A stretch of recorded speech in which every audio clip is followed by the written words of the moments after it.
Right. Good morning, everyone. Sure Thing Studios, Coach Rob here. I have a very special guest. I'm going to read you some statistics, and then I'm going to give you a name, and you might be surprised to hear that they connect. I'm going to read you 125 high school wins and 121 collegiate wins. And then I'm going to say the name Tom Poklikuha. And for a lot of people around the country, they're going to say, who the hell is Tom Poklikuha? Thomas is one of our very, very best, most talented, most explosive, and best kids that we've had come out of Sure Thing in the last 10 years. Thomas had kind of a meteoric rise through high school. He was a little bit of a late bloomer, and we're going to get into all of that. But as you can see, Tom's here on the screen. He's reporting live from his secret quarantine location on the West Coast. Say hi to everybody, Pac. How's it going, everyone? So, Pac, let's get right into it. Your trajectory, like I said, you're a little bit of a late bloomer. You weren't a four-time youth state champ or anything like that. No, I was not. Your freshman year, you had a bunch of wins, but you dropped early in the districts. Your sophomore year, you qualified for regions. You lost early. It wasn't even until your junior year that you even saw the Atlantic City floor. How would there's a lot of kids like that. There's a lot more Tom Pox than there are four-time youth state champs, right? For sure. And there are moments where, as a wrestler, you can be discouraged by the fact that you're not as far along as some of the kids you might be training with at the club, right? Yeah, absolutely. Now, my favorite thing about you is your attitude, and your attitude has been positive for as long as I've ever known you. How were you able to use looking forward and looking upward at all these other kids who were still a little bit further than you as a motivation rather than a discouragement?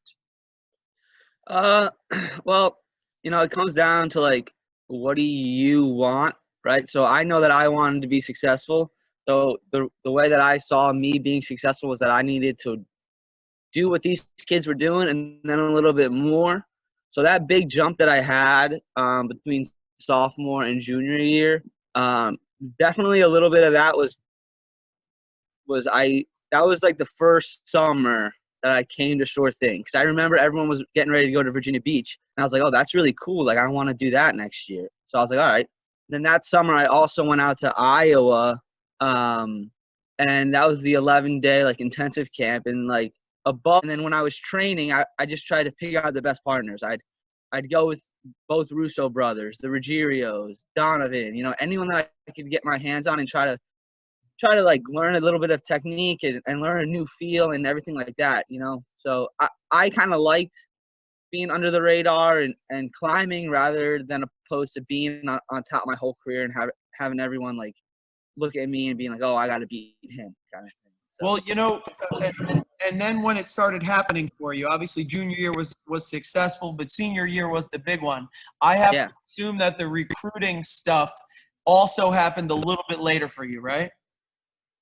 Yeah, for sure. So I didn't really get any letters or emails or anything until after like the Virginia Beach going into my senior year, and then like a lot.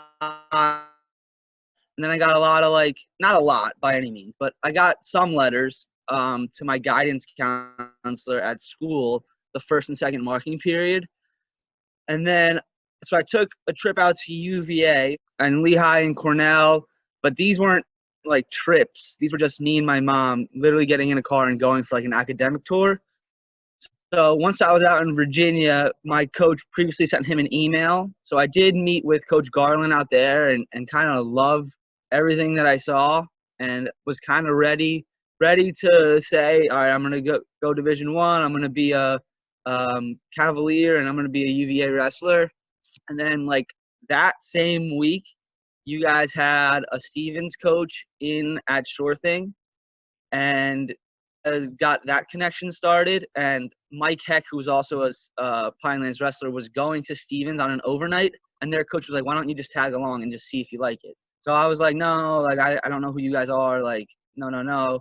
And then my mom was like, well, you might as well. So I did and just absolutely fell in love with it. And and that's kind of how I ended up where I ended up. But the trajectory and like recruiting like didn't really put me down, because at the same time I wanted to be the under the radar kind of guy who made a roster and now was doing great things.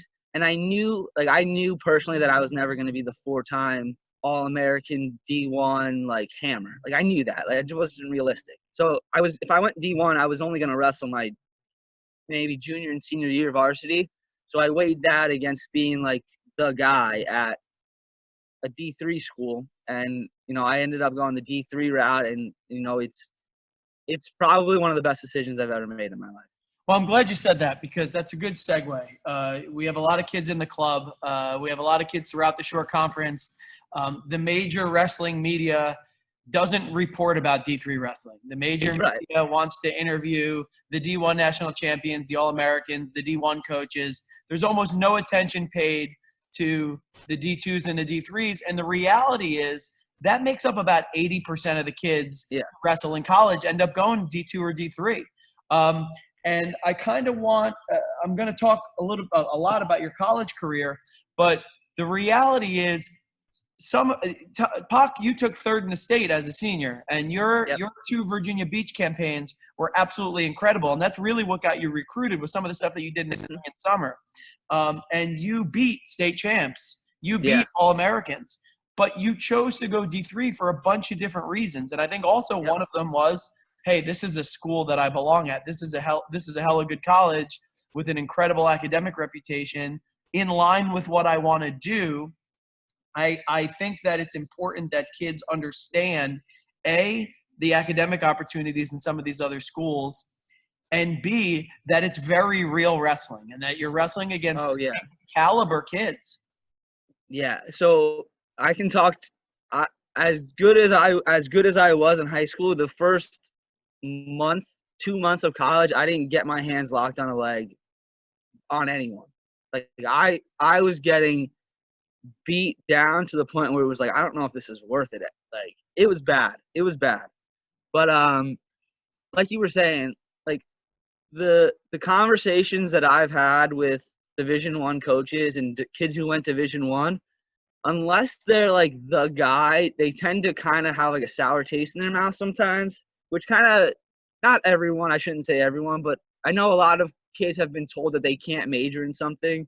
Like I'm a mechanical engineering major with a minor in biomedical engineering, and I know for a fact that like I don't think UVA really lets their guys do engineering, and the coaches try to steer you into an easier major so you can spend more time wrestling, which is fine. That's their job. Like their job is to win matches. Like there's a big difference there. Division I, their head coach is to win matches to make national champs. Division III, it's to make the best person possible, right? So my experience at Division III has been incredible. I have an education that's up there with the Ivy Leagues. I've wrestled in a program that, without a doubt, will win a national championship in the next 5 years. And I got to be on the rise of that, and it's something that I hold very dear, and it's one of the cooler things that I've gotten to experience in my life, of kind of going to a program that wasn't nationally recognized, and then leaving the program, having taken home a team trophy from the national tournament. Woulda, coulda, shoulda this year, but I felt good about this year and where I stood and where the team stood. And then just academically, like the support system you get, the network that we personally, Stevens, has is incredible. I've gotten multiple internship offers and projects and job like referrals. So it's been absolutely incredible. And I'm not saying you can't get that Division I. I'm not discouraging kids from going to Division I, but really kind of assess where you are and what you want to do, because the Division I coaches are to win matches and make national champs and do all this stuff where they don't really they might not have the best interest of you outside of the wrestling room. Division III is a little bit different with that, and Division II as well, I'm sure. How about the academic rigors at Stevens? I know you did a pretty hardcore, pretty work intensive major. How were you able to balance all that? it's kind of the same thing I was talking about. I knew what I was getting myself into, just like when I stayed at Pineland, I knew what I was getting myself into, So it's not like I have to do anything extra. It's just that this is what I signed up for, and this is what it takes to be successful. So there were some late nights in the libraries for sure. But the good thing about Stevens, it's 75% of the kids on the team are going through the same thing. So Danny Moore was an older short conference guy, but he would help me out with some of the things that I was struggling on. And then by the time I was a senior, I was able to help the younger guys out. So it's a real community and team where everyone knows that it's really hard. No one's really that good at Calculus 4. Hate to break it to you. Everyone kind of doesn't really know what's going on. So being able to help each other out with that and just having some support within the team, and then all going to the library or all going to the dining hall and trying to figure it out, or just completely not thinking about it and just getting a mental break. That's important. So we talked about a few minutes ago how you're coming out of high school. We were kind of just scratching the surface of what kind of wrestler you were going to turn into, and the meteor continued to rise. You had 31 wins as a freshman, 42 wins as a sophomore, and it looked like, based on my research, you were ranked as high as 5 at one point. Yeah, I think it was as high as 2 at one point. And it then, would, depending on what ranking you're going off of. Yeah. But yes. And then one by one, it seemed like the wheels of your body started to wobble on you, right? That's a good way of putting it. Yes. And I think the first injury was the right shoulder, which you started dealing with at some point in the middle of sophomore year, right? Yeah. So my sophomore year, everything's going really, really well. Feeling good. The number one kid in the weight just came back. We were at the York tournament, and I pinned him, and I ended up winning that tournament. And, after that, I was ranked pretty high. And then all of a sudden, I started getting this kind of weird pain, weird discomfort in my shoulder. It started getting progressively worse and worse and worse. Our athletic trainer, Heather, she's great. I've obviously spent a lot of time with her. She's like, yeah, it might be a torn labrum, but if it is, there's nothing really we can do about it. I was like, okay, it is what it is. So kept wrestling on it, kept doing what I was doing. Ended up getting worse and worse, and it was doing rehab, but you really can't rehab a torn labrum that well when you're wrestling on it every day. So ended up getting to the point where it was falling out. When I would wake up, I'd wake up in the middle of the night, my shoulder would be out. During matches, I had a hard time getting it above my shoulder itself, and that hurt. And so that postseason ended emotionally bad, right? I didn't qualify. I was the number 2 seed in the region, top 3 to go to nationals. Our team was expected to do really, really good that year, and I didn't qualify. I lost in the semifinals to a kid that I beat. And then in the first round wrestleback, I lost to Eric Bashada. She's a short conference guy who I previously beat that year.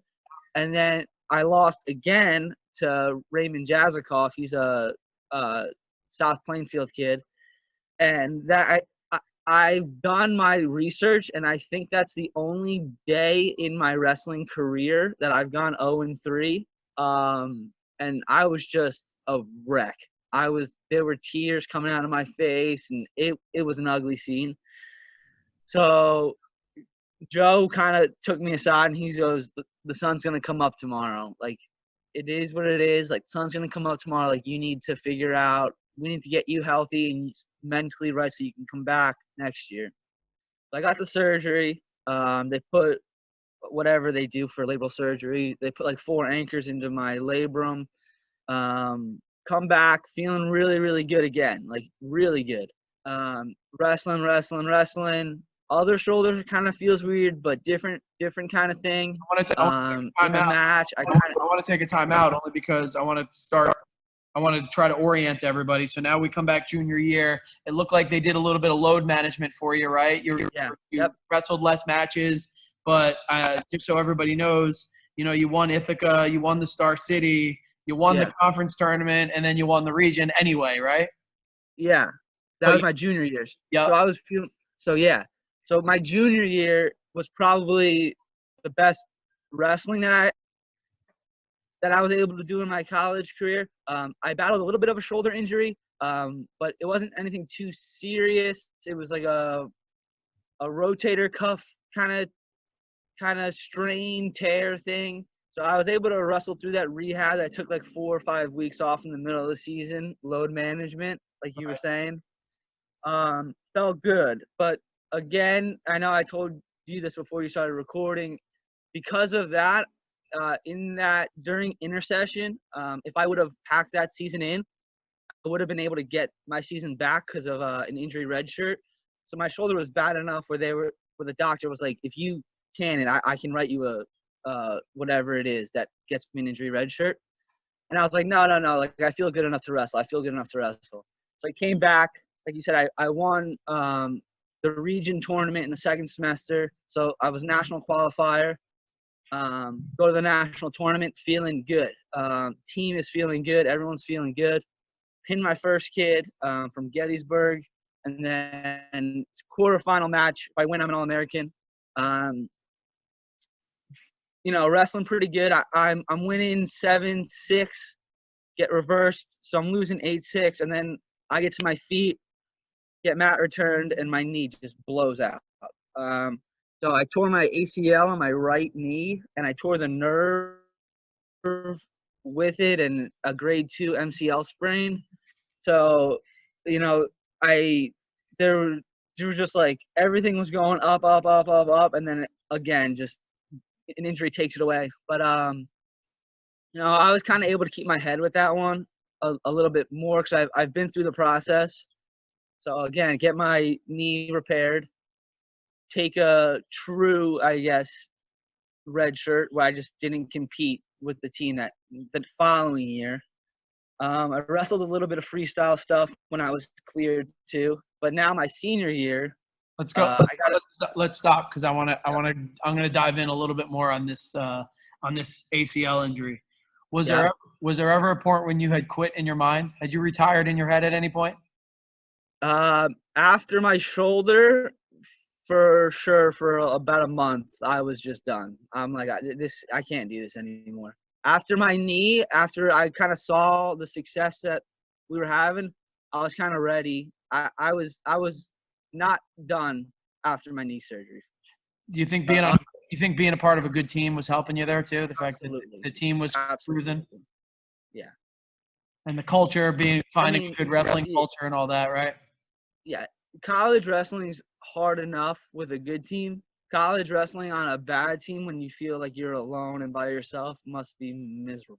So, I was fortunate and grateful enough and lucky enough to find a great home for me. So, that goes back to Joe, Favia, and Bon and everything that they do for the culture there. So, I think that's but going to be if I was on a for every kid. I think that's going to be really important. Every kid yeah, is not destined for Stevens, but every kid should keep their mind open. And would you tell them to use every visit available and every trip available to find not only a place that's got a good program from a statistical standpoint, but a place that you belong, that a place that you can call home, right? yeah, you gotta look at the kids on the team, right? And if you fit in with the guys on the team, if you can see yourself acting in accord with the guys on the team and how they're acting, sure, it's a good fit. If you go there and you don't feel like you're gonna mesh in with these kids, or the coach kind of rubs you the wrong way, but they're a really good program, it might not be worth it. Yeah, so now we jump forward. You rehab now the ACL and both shoulders, right? And now we're coming into the season that just completed. Kind of talk us through that a little bit. Again, first tournament, feeling really, really good. Story of my career. So I win the first tournament, doing real good. That's the Wash and Jeff tournament, right? Yeah, Washington Jeff, correct. Yep. Go back out to York, which is a pretty good tournament. Semifinals, wrestling the Ithaca kid. Separate. I get mat returned. separate my clavicle, which is your collarbone, from your sternum. So that's like I don't want to say separate because it was still like there. It was very loose and like you could push it and it was pretty gross. So that was like the next thing. And after this one, I was like, I kind of told Joe, I was like, I don't know that I can keep doing this. And he was like, I hear what you're saying. Let's figure it out. So I took a month and a half off, like completely off. I was gonna wrestle and we're feeling good. The team is kind of on the upward trajectory, so we all kind of have our sights set on our goals. And then regionals comes, make the final. So I qualified for the national tournament. Didn't have the best region final, but I was able to win the conference. So my name gets put on the wall. Woohoo! And then going into nationals was surreal. Like I knew this was kind of like my career's over after this tournament. So nationals were in Iowa this year. So we actually flew out Wednesday morning. So we flew out Wednesday morning. Brackets came out Wednesday night. We practiced Wednesday afternoon. Practiced Thursday morning. We're planning to practice Thursday at 4:30 to 6, and then grab dinner and weigh in the next day. So we make it to Thursday, make it through that first practice. The coaches have like a coaches meeting to just talk about like the rules and caveats to the national tournament. And they come back and we get a text message that says, meeting in my room ASAP. So we're all like, what? Like, what's going on? Like, we all kind of knew like coronavirus was a thing and like the NHL canceled their season but like we were already wrestling in the arena. Like everyone was already there. Everyone was already wrestling. Like there wasn't a doubt in my mind that we were wrestling. And then coach sits us down and he goes, we're not wrestling tomorrow. And like that, the emotion of that room and like the weight of like everyone's like goals just like getting crushed was like something that I'll never forget. And like I was certainly, I was heartbroken. I mean, there's nothing anyone can say to you at that point that like makes you feel better. I know Dylan Van Sickle at the time was like, I don't need a trophy to know I'm on a national championship team. And that was kind of all of our thoughts. Like we knew we were the best team there. Like we knew that like our guys were as good as any of the other guys in the bracket, but like not being able to go out there and show it and not being able to go out there and like put a exclamation mark or a period on my career, it's certainly a weird feeling. So flew back home, went to South Jersey and kind of just thought. How was that week? Like when you got home and then you finally you put the weight back on. You're now deloading from a exercise standpoint. How was that week? It was good. It was good to be around family for sure, but it didn't feel. It still doesn't feel like I'll never wrestle again. Like it just doesn't. Like I still feel like there's a tournament somewhere, but there's not. Like it's really. Like I just feel like it was so unfairly like taken from us. But I understand like why it was. Like it's a very serious epidemic and I understand that, but we were already all in the arena. Like it's really weird. It felt good, I cut a decent amount of weight. I don't cut like crazy amounts of weight. So putting that weight back on was nice, but I would have rather been at 165 and wrestling the national tournament. But it's good. It is what it is. I'm just grateful that I had the opportunities that I did when I did and was surrounded by the people that I was. So Is that the case? Will you never wrestle again? No, I'll find myself. I will definitely find myself back on the mat at some point.